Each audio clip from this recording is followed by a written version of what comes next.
I knew right away my first hire was going to be a general manager because I couldn't possibly be running the store and also be trying to grow this company or even maintain it on the back end. Chillhouse is not just a physical store, it's also a brand. And that means that I have to focus on that because if I'm in the business too much, then it's going to flop. It's like being able to open yourself up to working on the business versus in the business. What does it really mean to be successful? And can you do it without burning out? If you've ever felt like you're constantly chasing the next thing, your next promotion, your next glow up, today's guest will give you the playbook to go after your dreams without sacrificing your well-being or happiness. I'm sitting down with Cyndi Ramirez-Fulton, the founder and CEO of Chillhouse, a cult favorite wellness and beauty brand that's redefining self-care. I first knew about Chillhouse because when they opened their Spawn Cafe in 2017, I was obsessed with all the New York fashion bloggers, and Chillhouse was like the spot in the city. Thanks to Cyndi's visionary leadership, they've since evolved into product lines that include bestsellers like Chill Tips press-ons that you can find in Target and Revolve. But Chillhouse is not just a brand, it's a lifestyle redefining what wellness looks like. From dropping out of college twice to building a self-care empire seen on TikTok and stocked at Target, Cyndi has done it all, and she's done it by listening to her intuition, not the rules. In this conversation, we talk about what it really takes to build something bold from the ground up, the anti-playbook of wellness, Cyndi's daily habits she depends on for success and well-being, and how to find peace in the chaos, even if your energy feels anything but chill. This episode is for the girl who's determined to be successful, but on her terms. Let's dive in. Welcome, Cyndi, to the Every Girl podcast. I'm always really interested how successful people got to where they are. So I'm curious to go back to the very beginning for you. What did you believe success looked like when you were growing up? Oh, wow.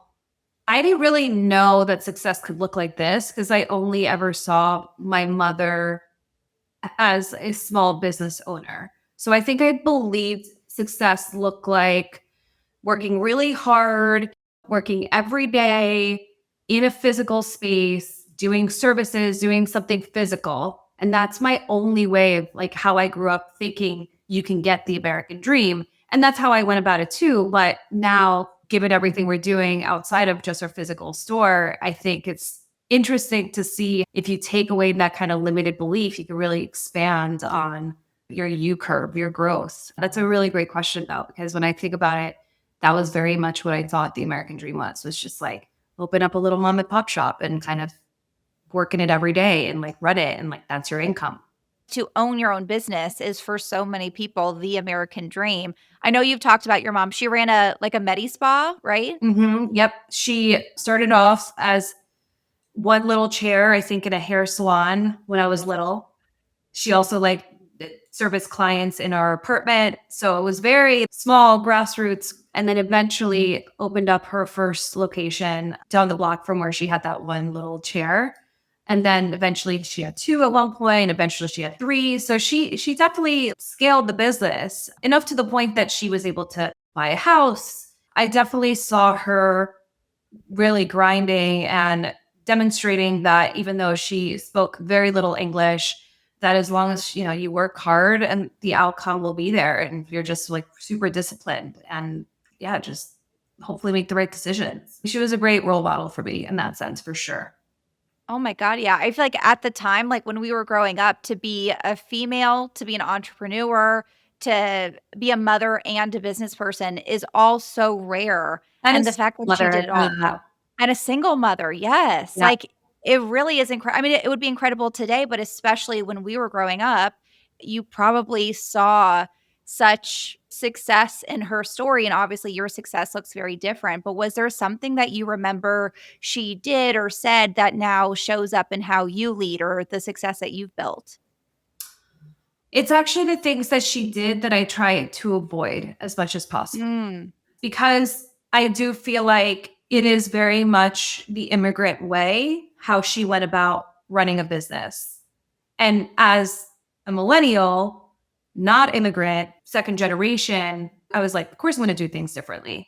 Of course I'm going to have the right technology, the right softwares and systems in place to execute on the vision. And of course, she didn't have much education. I mean, she like didn't even graduate high school. So there was only so much she knew how to do and execute on and knew how to grow. And I'm just blown away that she was able to get as far as she did without having all those tools under her belt. So it was always me looking at her like, wow, that's impressive, but I'm going to be able to do it better because I have technology at my disposal, because I have the smarts, because I have a bit of the education, not all the education. I'm actually a 2-time college dropout myself.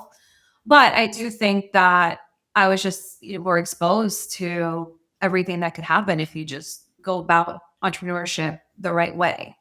It is incredible what she was able to accomplish, but also I would imagine too that it's a lot of like being in survival mode that you might have seen from her, like especially single mother, you're trying to make it work. And so it seems like, especially knowing what you've done with Chill House, that there was such a mission for you of being out of survival mode and being able to like, yes, be an entrepreneur and try really hard and put in a lot of hours and time to be successful, but also have that balance of well-being and being able to enjoy your life. I would guess you didn't see a lot of that from your mom. Absolutely. No, I didn't. I mean, she was working again every day. I mean, in the store physically every single day. And so I knew right away my first hire was going to be a general manager because I couldn't possibly be running the store and also be trying to grow this company or even maintain it on the back end. I mean, it's not like what it used to be where you have a store and people just show up and they find you somehow. You do some light advertising, maybe you take out like a little ad on a newspaper and people call you and you do the bookings.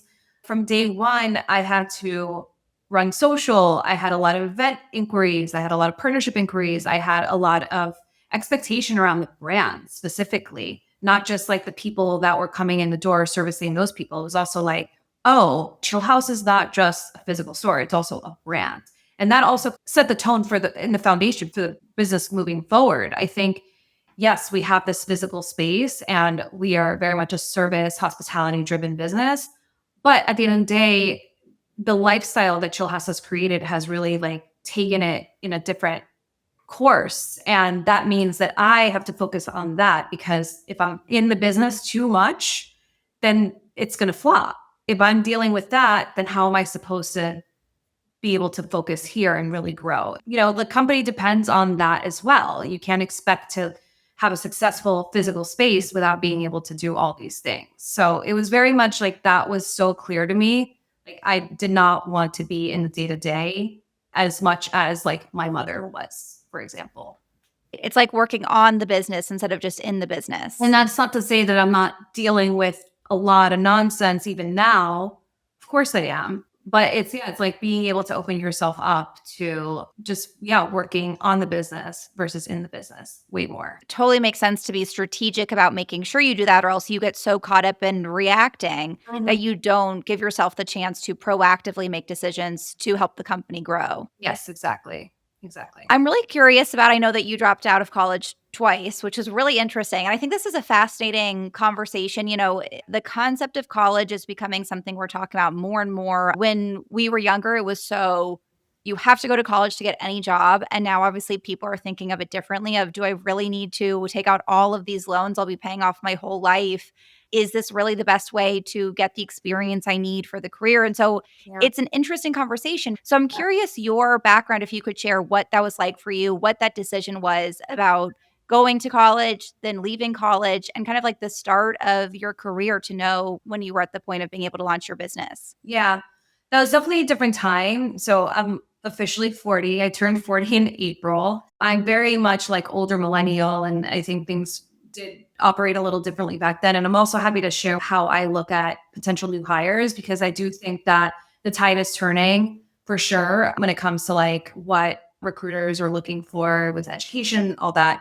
So I was kind of like, I have no idea what I want to do when I grow up. I knew I loved fashion, so I applied to go to a fashion school in the city called LAM. It was very business focused, which I enjoyed because I didn't want to be on the design side. So FIT, I felt like this was very concentrated in business. So I was like, all right, let me at least like understand the world of PR and the world of marketing and advertising. And I enjoyed it, but simultaneously I was also working in hospitality. And I always said like those two worlds spoke to me so heavily. And it's funny because I ended up, my husband is now bar owner and restaurant owner.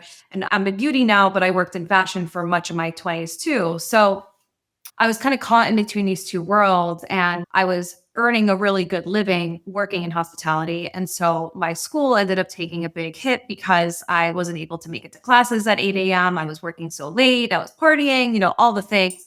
It was just a snowball effect that eventually was just my education took a bit of a hit. And I don't regret it per se because nature took its course and I'm exactly where I need to be. But yeah, I wish I would have stuck it through just for my own kind of saying I did it. I ended up dropping out, and then I had no idea what I was going to do because I didn't have a college degree. No one was answering my applications. My resume looked like shit. It had one internship and nothing else to show for my career. No diploma, no anything. And I wasn't able to get a full-time job. And so I asked the school if I could go back. And then literally like within 6 months, again, I dropped out because I just wasn't able to keep up with the schedule. And because I was doing so well, I mean, I was like making a lot of money working as a bartender and waitress at nightclubs.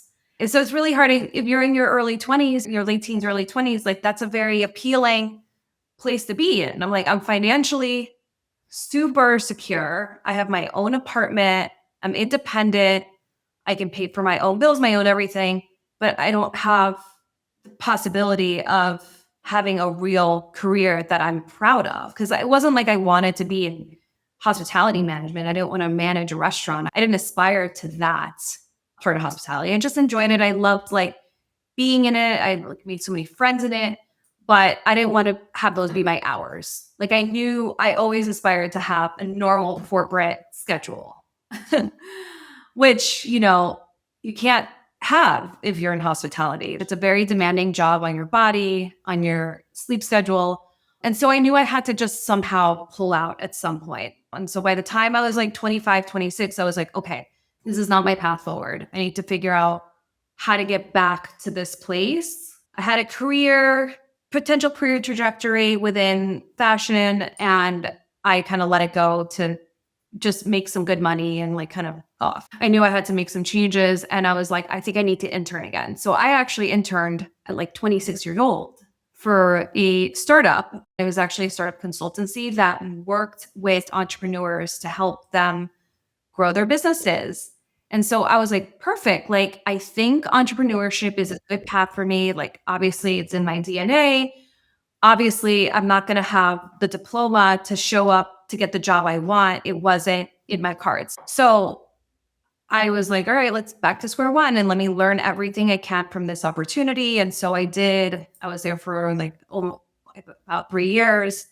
And then after I had gotten let go of that job because they were just downsizing, she just couldn't keep it up going. That was when I was like, I think I have two choices here. I can either go back into the workforce, stay in the workforce, or I can start my own business.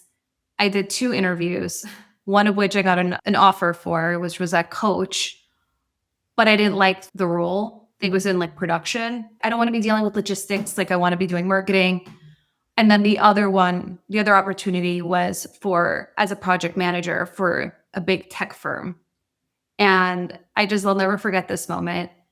The interviewer, who's the owner of the agency, I think it was my second interview. So I was like, oh, I got this. He asked me on the spot to do an Excel formula in front of him.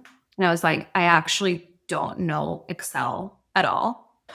It was on my resume. Because of course, learn all the software. No, I don't know all these softwares. I kind of know them, maybe a little bit. Sure, I know how to put things in Excel, but I didn't know how to put a formula in Excel. And he tested me on the friggin' spot, this asshole. And I guess, test me on the spot in certain things, but it just was so deliberate. Like he knew I didn't know. It was that energy. Right. He like knew he was going to get me. And the second he got me, he was kind of like kicked his feet up and was like, yeah, I don't think this is going to work. I was like, you're right, fine. I left there. I was like, I'm done. I am not working for anyone. That was the straw that broke the camel's back. I only ever had one full-time job, and it was really not even a real like corporate environment at all because we were in startup culture. And that's how I love to operate. Anything that feels too restricting creatively, it just really like suppresses me. And I realized right then and there that was not my path forward. And so I became an entrepreneur. I think it's amazing though that you could listen to those things of like, oh, this is not meant for me. I think a lot of times people feel like they're not fitting or something like that will happen where the asshole is like, okay, show me you can do this formula. And it affects their confidence, makes them think, oh, well, I'm not smart enough. I'm not good enough. I shouldn't be successful or I can't be successful. And so it's really amazing that rather than affecting your confidence, you took that as this is not my path. There is a better path for me. And I think that says a lot about your confidence that a lot of people wouldn't feel that way.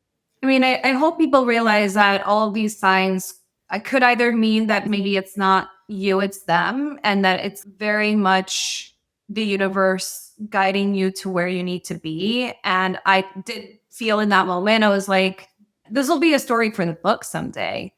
It was a really critical fork in the road moment for me. That in that moment, it wasn't like, oh, aha, like I figured out my life. But when I reflected on that interview, I was like, this was the moment. This was the deciding factor. Like, I needed someone to deprive me of what was my self worth to really take that feeling away from me in order for me to really carve out a path for myself, right? For me to decide. Maybe I should write him a thank you card and be like, you know what, you actually You were the one that like lit the fire for everything that would become in my life. Yeah. totally. One of the most common questions that we get are from people that are, I got let go of my job. I'm terrified in this job market. I can't get a promotion. I, don't know what to do. I'm in between jobs. I have no idea. There's like so much feeling of like, I don't know what to do. Yeah. And so I think looking at it like, this is the time where in the future, I'm going to look back and be like, whoa, that time, as much as I was struggling then, that lit the fire that like gave me the clarity for the career that was so obviously meant for me that I'll find eventually. That's the only way I get through life.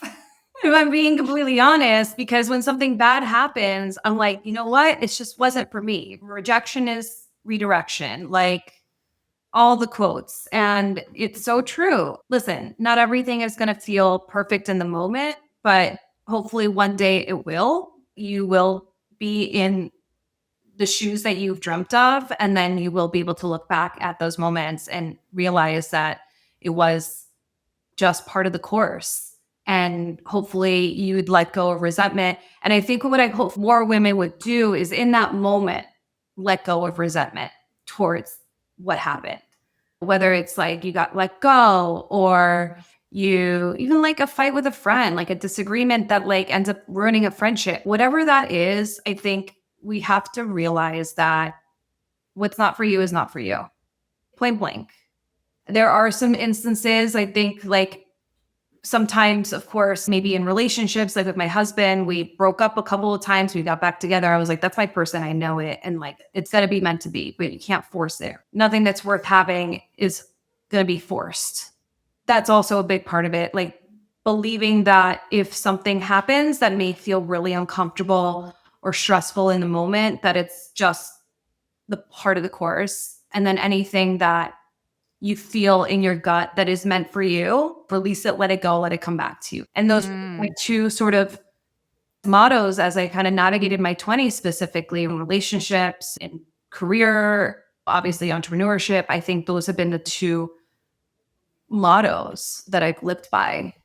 We look back on anything, breakups, rejections from jobs, whatever it is, and think, oh, that was a blessing in disguise. So if only we could see it as a blessing when it's still kind of in disguise. Yeah. And no, it's a very Aries quality of me and like something that I'm very happy that I have like a tool that's just built inside of me. It's much easier said than done, of course. It is. But it's also a skill you can practice. Yeah. It's a skill you can practice. It's just like a lot of people say that I'm very confident. Like, how are you confident? I'm like, I don't have the time to not be confident, really, like if I'm being honest. But B, yeah, it is something that you practice. It's knowing that and having that mentality. But I know it's totally fair to feel the feelings in the moment. It's just not letting them hold you back from making decisions as you navigate through life. That's such powerful advice. I think honestly, that's what separates the successful people from the people that are less successful. Yeah. Anyone that spends too much time harping on the negative, like, why are you feeding this energy more fuel? What is it doing for you? Yeah. What is the purpose?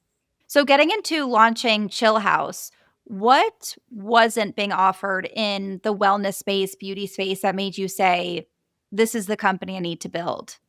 I think it was a combination of services. I mean, a lot of what I talk about was just like the impetus and like the aha moment, which was in massage, and just like how I saw that spas were kind of either very high end or low end. And we were like, wow, we want to be right here in the middle and speak to an audience that was like my age, my demographic, someone that didn't have maybe the means to spend $400 on a massage every month. But I think what really I wanted to create was like a third space that was like, I love a cafe. I love a glass of wine. I need to have a drink in order to relax. So I knew there needed to be a cafe. I love nails. I love nail art. I love the act of getting my nails done as a form of self-care. And it's something that I used to ask my mom all the time. She tried a couple of times to offer nail care because I made her, but it didn't always stick. And then eventually she would just like, I'm not discontinuing the service. And so it's just things that I kind of, me personally, I was like, I want these three things. Let's just make it happen. And the combination of the three things was something that no one had done before. I guess there are spas that have like a little bit of everything, but these are like big places. These are like well-oiled machines that don't have like necessarily strong brands behind them and witty copy. It's just a spa. And I wanted to create a lifestyle experience within the space, a place people can go meet their girlfriend for matcha, and then maybe if there's an appointment available, we'll jump in for a massage and leave like inspired and relax and chill. And so that's what we sought out to do. And then eventually I was like, I need a bigger space because I felt that the brand had exceeded the four walls. The four walls were a little limiting. So eventually we kind of upgraded to a flagship location. And that flagship location has now facials, has a heat room, and it's just like a bigger, loftier environment, and one that we're actually renovating and relaunching in September in just a couple of weeks.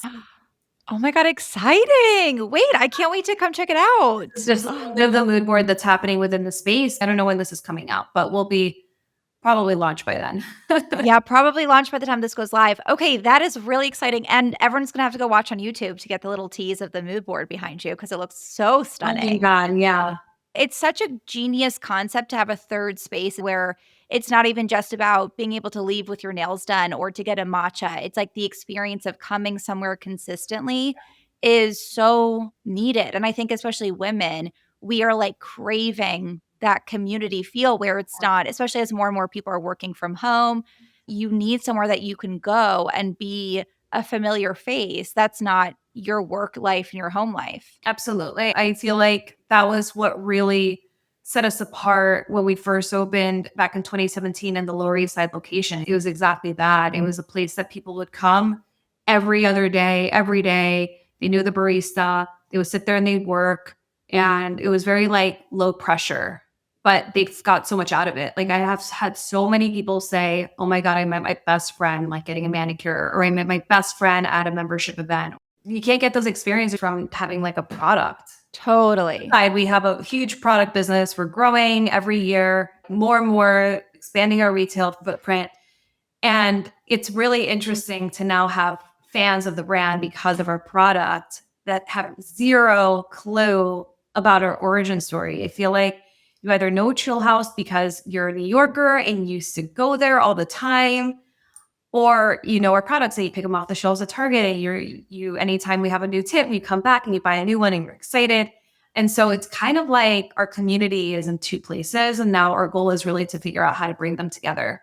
Even though we're in New York, I think we're still very much a destination. So my hope is that someone in the Midwest loves our press-ons. Next time they come to New York, they come to our flagship and they get the full experience and they really understand what makes Chill House, not just another press-on brand, right? Because the world doesn't need another press-on brand. The world needs brands that inspire them, that take care of them in other ways outside of just the products that they put on their bodies.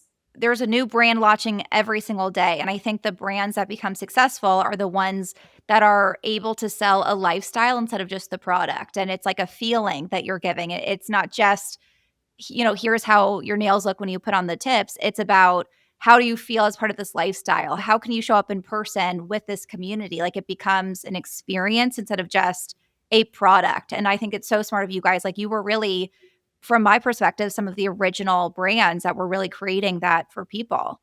I think so. I mean, definitely like the Glossies of the world, right? And I kind of grew up being obsessed with experience and physical retail as part of how you launch products. It was like pre TikTok shop, even like very early meta days, right? Where you can like really have a successful DTC business. But now it's omni-channel is the only move, I'd say, for consumer brands. You can't expect everyone to shop your direct channels. You can't expect everyone to find you on TikTok shop. TikTok shop might not make sense for your brand even. So for us, we're very omni. And I think the physical, though, is what really keeps people wanting to come back for more. It's kind of a way to bring the brand, the experience into their life instead of like, it's nice to have both of like, you can go to the flagship store, go into the experience, Right. or with the product, you can bring the experience to you. Correct. And then like we thought really long and hard about what the first real chill house product was. We had candles, we had, little merch here and there, but chill tips was our first product that we brought to market. And for me, it was like very much about owning the chill house physical store experience in like a small compact product form. I was like, oh, press-ons. We can control the shape experience. We can control the nail art experience. We don't have to open up a million salons in order to create our nail art directly on our customers. So I really feel like that product couldn't have been more perfect for where we were at the time. It was like COVID times. Obviously, like we were running low on money. We had zero resources left. It was like basically putting a chip on a roulette table. That was chill tips for us. And it's blown up. It's like wildfire, of course, but it also made a lot of sense. People are like, what press-ons? I'm like, well, because Chill House has been all about nail art for over 2017, 8 years. We've been around for 8 years, almost 9. Wow. And since day one, we've had a very specific, like if you know our brand, you remember these designs. Like we've had these designs on our menus since 2017, day one.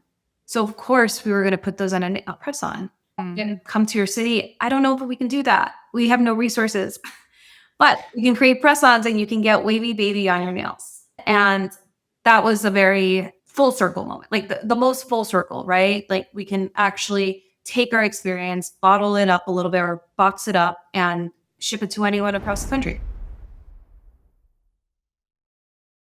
I strongly believe that fall is the real New Year's. There's just something about September, like we're all craving a reset, a fresh start. We have a newfound sense of motivation. We got new routines, new energy, and yes, new skincare. So I have a tip for your fall glow up. Slathering on Osea's Undaria algae body oil after every shower. Here's the magic. The secret ingredient is Undaria seaweed. Yes, seaweed, which is packed with vitamins, minerals, and antioxidants. It's what makes this oil actually work. My skin feels so soft, glowy, and sculpted, and it never feels greasy. I've even had friends ask what highlighter I'm wearing, and it's literally just my body oil. Plus, Osea is clean, vegan, cruelty-free, and climate label certified so you can feel good while looking good. Get 10% off your first order site-wide with code TheEveryGirl at OseaMalibu.com. You'll get free samples with every order and free shipping on orders over $50. That's OSEA Malibu.com, code TheEveryGirl. You've also said that your goal is to make wellness and beauty feel a lot more accessible, more inclusive. Yeah. What do you think that we get wrong when we talk about access in the space, and what would real wellness equity look like to you? Ooh, I think we've come a long way. I think when I first opened up Chill House, I didn't see myself represented within wellness. I think that this was at a time that like Goop was the standard for wellness and, skinny was the standard for wellness. And being tall and blonde. And that's not the case anymore, I hope. And I hope that we can continue to go in that direction. I know there's been a lot that's happened trend wise with GLP-1 drugs and things like that. And that's unfortunate. I do think that we need to get back to a world where we view all beauty, all people as beautiful, that's a huge part of wellness as a whole. And I think that we'll come back. I think everything is cyclical, but in general, for us, it's always been about not being a part of that wellness charge, if that makes sense. We've always been much more about accepting you as you are. We have a heat room, but we don't talk about the weight loss necessarily, like benefits of it. We have like healthy adaptogenic lattes, but it's not necessarily, we're not woo-woo with it. We're very much about just feeding you the things that are healthy because we know they are. These are tried and true things. Massages are 100% beneficial to your body in all the ways: circulation, lymphatic, drainage, like all the things that you need just to kind of upkeep your health and like take care of your nervous system, right? So for us, it's much more about chilling, going back to the word, going back to self-care, mental health, taking care of your body in ways that actually affects you mentally, more so like from a physical transformation. From a nail care perspective, it's all about self-expression. It's all about allowing you to be your truest self. We've opened ourselves up to doing a lot more nail care services as a result of just like the transformation of the brand, not being like, these are the trends that you need, da da da. It's like, no, we believe all trends are beautiful. Like, I think nail care has gone through a huge transformation as well. Whereas like nail art was very specific and like caught in this like millennial world. And then now all the Gen Z girls have embellishments and they have all these crazy things. And like, it's all so cool. There's not like one specific look or shape or length that defines cool or chic anymore. All bets are off. It all kind of goes. So for us, we're like, yeah, that's it. Let's go. Self-expression is a huge part of it, and making sure that we're designing according to many different people's personal styles, desires, even their corporate needs. Like, I was very anti having a flat nail color with no, like, nothing. And then we're like, you know what? I think we got to give the lawyers what they need. Yeah. Do it for the lawyers and the corporate girlies. Lawyers. Help us with trademark infringement. It's kind of liberating. I love that you use the word liberating, because that's something that has always stuck with me about your brand. And being in the wellness world myself for the past 10 years, you see the evolution. But where it started was this place of like, you can't sit with us energy. You have to look a certain way. You have to be a certain weight. Everything about wellness was centered on here's how you can look instead of how you can feel. It was very the opposite of celebrating individualism and how you actually feel in your body. And so bringing in individuality and inclusivity and access to more people, I think you were part of what changed the mainstream wellness to be a place that's a lot more like, first of all, how do you feel? Not how do you look, but how do you feel? And also, this can be for everybody. You can apply this to your life in the way that makes sense for you, rather than this, you have to be doing this in order to be worthy enough. Exactly. We were definitely the antithesis of what was happening in wellness at that time. And I am very proud I do feel like we were a huge part of that movement, at least within like New York circles. And then I do think it like spreads. Very proud to be a part of that, because I did feel like it was very much needed. And it comes down to a lot of it was price point. And listen, I'm not going to say at the end of the day, I didn't see the challenges in the proposition that we were setting forward with, but that was a huge part of what set us apart, or what made us Chillhouse and made us different and special and unique.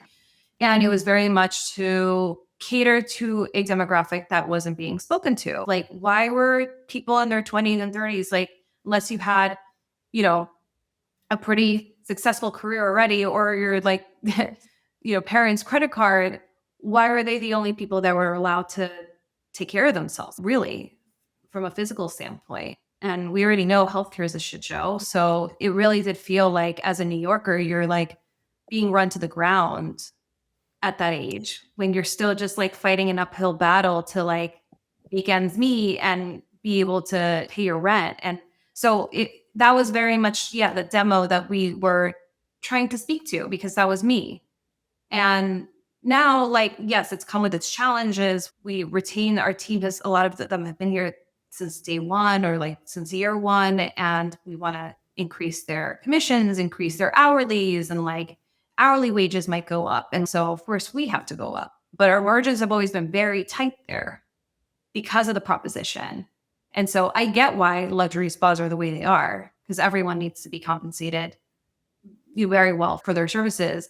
But at the same time, it's like it really does create a shitty ripple effect for people that are just not like earning six figures or more. Yeah. And it adds like the overall mainstream wellness idea that's like Luxury. that wellness is a luxury instead of something we all should be able to experience. We're like playing around with the quote, like chill is a luxury, because Mm. being chill is the luxury, but the act of doing all the things shouldn't be a luxury, if that makes sense. It's just a fun play on words, because we've never said we're a luxury brand. I mean, we're at Target. We're going to be in Walmart soon.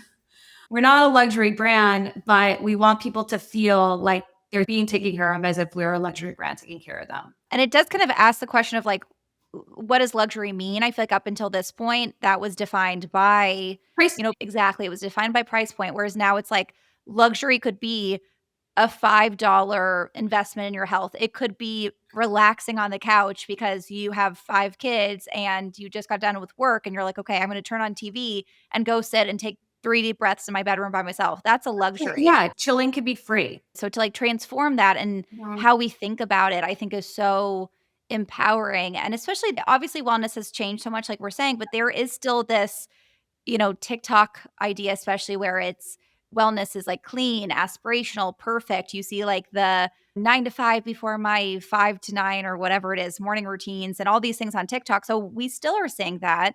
And I'm really curious about what you call your personal wellness anti-playbook. Can you talk about this and the wellness rules that you break or the advice that you think we should stop giving to women? I follow the women that wake up at 5 a.m., sit in front of the infrared panels, have, their 1 hour self-care routines in the morning. Outside of that, then they get their kids ready for school. That is not something I aspire to. I think they're impressive women, and I'm not degrading them in any way, because I think it's always like, just do what works for you, of course. But it's not something I aspire to, because I value like failing at all these things a little bit too. In order to really like maintain a healthy home, career, body, you do need those things that you default to, your healthy habits, the things that like set you up for success, the routine. And the routine needs to be consistent. But I do think in order to have fun in your life and joy, that the discipline takes away from that a little bit. So I think discipline is important, because how are you expected to be successful if you're just partying and like eating like shit? Like, that's not going to set you up for success. You're going to be tired. You're going to feel crappy. But I do think that the joy is in breaking that discipline every now and then. So I allow myself to have those moments where I'm like, fuck, I'm going to be lazy. And I think that's okay. And I think there's seasons in your life where you're going to work really hard, be really in stress, and you are going to have to lean into it and stop being so obsessed with the routine that takes you away from that, because sometimes you're just going to have to deal with it. And so not every week looks perfect for me. I try my best to do 2 to 3 good workouts a week. Anything more is like a really good week that for some reason everything went right. Never happens. If working out for you every day is like part of like that maintenance that makes you feel good and keeps you on track, then like more power to you. It's just not for me. Sometimes I realize I know I'm going to have to like work that morning all the way through. I'm going to be too tired by the end of the day to do anything. Because if I'm not working out in the morning, it's just not going to happen. I don't work out in the evenings. So that's me. But the things that kind of keep me feeling like a little not like going out of control are those routines, daily rituals with my kids, like waking up, making them breakfast, getting ready for school, like school's back. And so that, of course, that keeps us kind of in the motion of things where we're not spiraling out of control. But I do feel like if you're going to show up and do all those things every single day, it's just, I know who I am now. I know that if something is really like, really needing my attention, I need to get to that. Yes, sometimes I'll get to that after my workout, but sometimes it can't. And that's where I'm at in my life. And that's okay. And sometimes it's like you want to go out with your friends and have a nice dinner and have some wine and relax instead of feeling like, well, I got to be in bed by 8:30 in order to wake up for my 5 a.m. gym session. I feel like that's when wellness stops being healthy for you, is when it feels this like I'm restricting my joy. I'm cutting off things that are actually good for me. And Yeah. in the name of wellness, like it no longer is healthy. Yeah. Again, like maybe a little taboo to talk about, but I do think that a lot of times that does feed into like just an obsession or an addiction that a lot of people do have with, Right. I think it's better to be addicted to being healthy than it is addicted to doing all the other stuff. If that is your personality, if that's just like who you are as an individual, that you need that kind of level of discipline, it's a great place to be. And I do think that there are a lot of, it's like they always say, like people that wake up at this time, like the successful attributes to those individuals are much greater than people that maybe wake up at like 7, 8 o'clock, like me. I don't know if that says a lot about me and where I'm going, but I do think it's like it's very tightly connected to obsession and addiction. And like I'm addicted to work. So maybe that's my addiction that I feed over like other things. But it's like more power to you if your addiction is health. Yeah, sure, sure. But it is finding the balance so that it's not, whether it's work, whether it's health, it's not draining your joy. Because at the end of the day, like, what's the purpose? How do you find that balance between discipline and joy? Trying to be respectful to my calendar. Honestly, Mm. it's on my calendar, like I need to make it unless I'm like, oh, this isn't urgent, then I cancel it kind of thing. But I think that's what keeps me disciplined.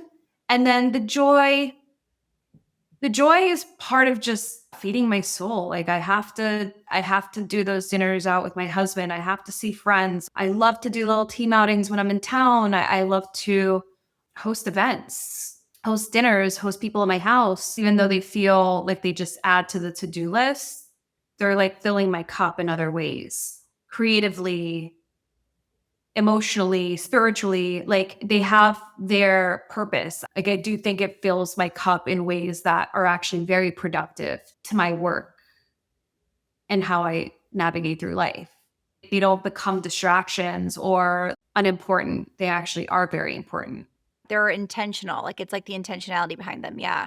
Because otherwise, like, I feel like having those things, having like a date night with your husband, working on a event that you're excited about for work, or going on a trip with your friends, like all of these things give you this newfound like vivaciousness and clarity and energy so that you do show up for your job feeling so much more inspired and productive. Take the trip, take the vacation, really take off. The team knows if they ever say, like, I'm on vacation, but I'll do this call. I'm like, no, like, take the like, do it. You do need that time to really remove yourself from the day to day so that you can come back recharged. We're like literally like any other machine, our bodies, right? We need that time to sit down, not do anything, and just be on the freaking charger. What are some other daily habits that you credit with building long-term success? I've always, I think, prided myself in being a good delegator, being a good manager of people and what they're supposed to be doing. I have a good little system at home. I have our nanny is my cousin who's family, who loves the kids like they're hers. That's And so nice. things infinitely easier. My mom is here. She helps with the kids. She gets upset if I book like a random nanny, like it's just not allowed. So I'm okay, sure, take care of them. I don't, of course, I'll save money. Problem. So that in and of itself, of course, is a huge. I credit them honestly for my success right now. We're not like we're like absent parents. We're here every single day, and we're also with the kids. But they know mommy and daddy are working, and it's okay, and they understand. Or at least like Hendrix does. He's 5. See, he doesn't know anything yet, and they see mommy working. They see me in the office. This is my home office. My mom and my cousin, they're there to help me stay focused. I know that the kids are in good hands. I don't have to worry that they're with someone else every day, or like I'm kind of like cherry picking different people because I'm scrambling for nannies. Like I see so many mothers struggling to find a consistent caretaker.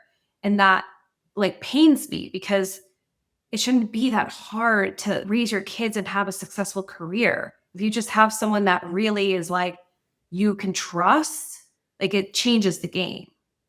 Huge weight off my shoulder. I don't have to like they got this. I don't have to think about every single thing. Sure, we have to like think about back to school, like all these things that we need to buy. Like we take care of all of that, but the day to day is handled. And so honestly, that's been the biggest secret piece of the puzzle for us.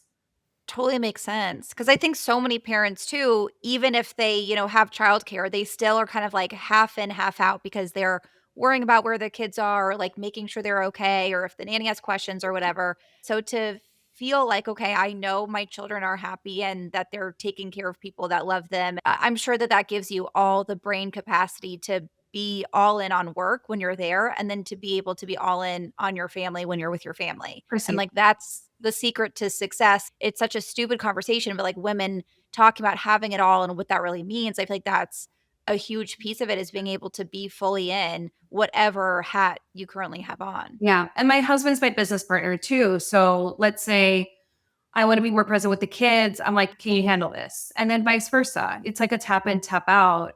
We currently don't feel like we have, we're still kind of in this, again, inflection period where we're growing. And we're also like, there's some team members that are being shifted around. And I think that while we have that support, we have the support with the team on like the day to day, but from a leadership perspective, I'm like, oh, like that would be so nice too. Like I see people that have, like Adam's my CEO, but he's also my husband. So I'm protective of his time. So, but if we had like a president or someone that we knew we can count on to kind of make sure that like, hey, Adam and I want to be here. Can someone really take this on? So that would be my dream because I do feel like we have that in the home, but not as much in the office sometimes.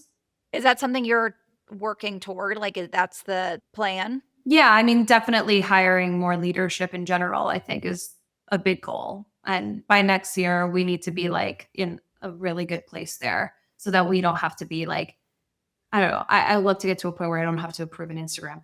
You know what I mean? That would be so It nice. it Not makes that so a much Christ sense. would do that, just as an example of like just the things that we're still doing on a day to day. I mean, entrepreneurship is such an interesting thing, and I know any entrepreneurs listening relate to that and understand that no matter where they are in their journey, because it's this interesting thing where the whole business is like so built off of you. Like, you obviously are the founder, you created this incredible business, but like the dream, the hope is that you create a business that you can be able to spend less time on so you can spend more time in your life. Yeah. And it is this hard part where you're like, how do I transition out of that into allowing the company to thrive, but giving myself back a life, or investing more into my life instead of just my business? And I think that's a really hard part for every entrepreneur, but also every person climbing the corporate ladder too, I think goes through that as well, where they're like, I want to continue being successful, but I also want to like live my life. Of course. I mean, I think that's just navigating your internal compass is like a very motivated person and someone who aspires to be successful. It's very much that back and forth. And I hope that people realize that you can be successful without burning the candles on both ends. But I do think like everything has in seasons at the end of the day.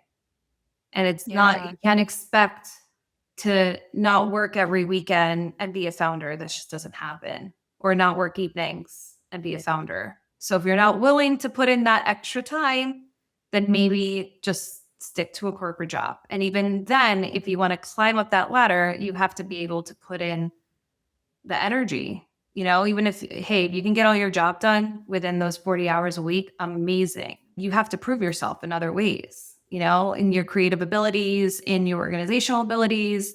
And I think a lot of people don't realize that. It's like you can't have it all.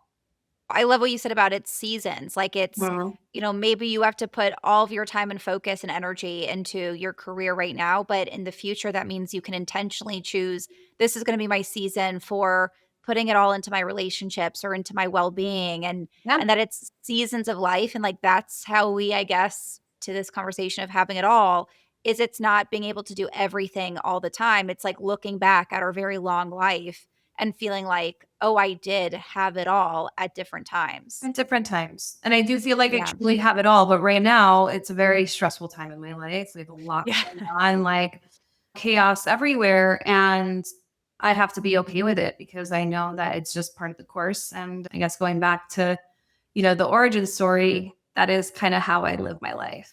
It's part of the journey. Yeah, it's So part of it. Okay, Cindy, we are going to wrap up with some rapid fire questions. fun.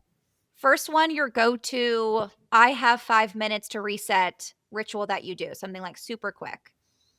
Down dogs, up dogs, vinyasas, breathing, or just like either that or just like a quick shower. I Ooh, mean, just like water. that is such a good reset. Yes, you like feel immediately energized or you feel immediately relaxed after like whatever you need. It like switches your energy. Yeah. Your go to coffee order. So I don't do caffeine anymore, really. I sometimes do matcha. Like today I have matcha and I feel okay, but I've been dealing with some dizziness, unfortunately, for the past year. I think it has a lot to do with my nervous system. And I've been going to a chiropractor, not a quick fire question anymore. Sorry. Long story short, I've had to cut caffeine. And so I drink hibiscus iced tea every morning, actually. Ooh, wait, that sounds really delicious. So good. I get it from Pura Vida if I'm like out, or I just make it at home and make it iced. It's delicious. But sometimes much if I'm being crazy. And if I'm being really gross and crazy, then I do a 3 p.m. Coke Zero, aka fridge snigs. I got this like I got into it like a few months ago, and then I've had to kind of like cut it. So I actually haven't had a lot of Diet Coke lately. But yeah, that's like my naughty, dirty, like little secret. Your secret drink, your fridge sig. That's what I'll say because it does make me feel like shit too. So Ugh, I think we're it's that annoying balance of like, we just want the Coke Zero, but then we know it's going to make us feel bad. So we're going to have to go to the hibiscus tea. yes. It's having the range, it's knowing what day, okay, I'm going to give myself the Coke and which day is like, all Sometimes you right, need a the fridge hibiscus thing. tea. Sometimes you just need the fridge thing. Sometimes you need a fridge sig. Okay, fill in the blank. If everyone had this one habit, it would change their life. I don't do this, but I do think it would change people's lives. Is like looking at themselves in the mirror, telling themselves they love themselves. Oh, wait, I also love your relatability of like, I don't do this, but it I would have change your had to do lives. this in dark times, but I don't do this, and I wish I did. Like Mm. something like I want to like tell my kids that they should do that in the mirror. I think that would change lives for sure, but especially in dark times, like that's an amazing tool. Go to yourself in the mirror and have that moment. Mm-hmm. Last question, best advice you've ever received. One of the advice that I received when I was it's probably because it was the timing of it was really good. And I think I always come back to like, just work on your personal brand. You're going to be in situations where you think that your entire identity is tied to your business, but we're more than that. So I always think like my personal brand is all these things. Yes, right now I'm selling nails. Like I have so much more to me. So I always go back to this idea that if I am going to be a public figure of sorts, that it's layered and I don't have to just speak about Chillhouse, and I can explore other interests that I love and maybe run that business one day. So I like keeping myself open to the possibilities. I am obsessed with that advice, Cindy. That's so smart because it's like you said, it's good for like the long-term growth of like not being so stuck with any one idea or company. It's good for the length of your career. But I also think there's something really interesting about that, even for people who feel very confident that they're going to be with their one company forever, or maybe if there's full-time parents or whatever it is, like having this idea of here's who I am Mhm. reminds you that there's so much more to you than the one thing you're focusing on, than your job, than being a parent, than whatever it is. There's so much more to you. And I think that is one of the most powerful things we can do is remember who we really are, that we have so much more to offer. Precisely. You nailed it. Love that. Where can everybody find you and check out Chill House? Chillhouse.com. We're available at Target, and by the time this drops, probably Walmart, which is very exciting. Exciting. Congratulations. That's Yeah. huge. Thank you. And yeah, just at Cyndi Ramirez. My name is spelled Cynzi like Cyndi Lauper. The ladies. Oh, I love that. Like Cindy Lauper, so chic. Yes, the eye makes it so much better. It's true. Thank you so much, Cindy. See, you're all Thank you. enjoyed the episode, I know I sure did, please do not forget to rate, review, and subscribe. It really makes a huge difference for our show so we can keep growing and bringing the content that you love. If you want more info, you can find us at The Evergirl Podcast on Instagram or theevergirlpodcast.com. Talk to you next week.